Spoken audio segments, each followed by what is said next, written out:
कपड़ों पर जमी पुरानी मैल और चिकनाई अब मिनटों में ख़त्म। ये ज़बरदस्त हैक ज़रूर आजमाएं।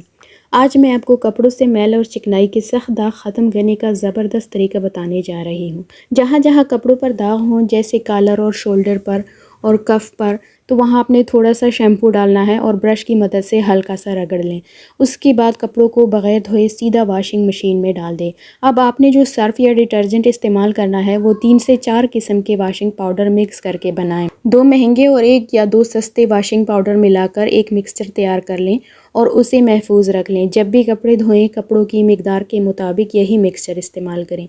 मैं पहले भी अपने अकाउंट पर ऑटो मशीन के लिए ख़ास वॉशिंग पाउडर बनाने की वीडियो अपलोड कर चुकी हूँ, वो भी ज़रूर देखें। मशीन की सेटिंग वैसे ही रखें जैसे आप आमतौर पर रखती हैं, बस साथ में सोक का फंक्शन ऑन कर दें और अब रिज़ल्ट देखें। कॉलर, कफ और हर तरह के सख्त दाग बिल्कुल साफ़, मैल और चिकनाई मुकम्मल ख़त्म। तो आपने भी ये ज़बरदस्त हैक ज़रूर ट्राई करना है। अगर ऑटो मशीन चलाने में कोई मुश्किल हो तो मेरे अकाउंट पर आपको मज़ीद वीडियोज़ मिल जाएंगी। वीडियोज़ को लाइक करें और अकाउंट को फॉलो करना ना भूलें।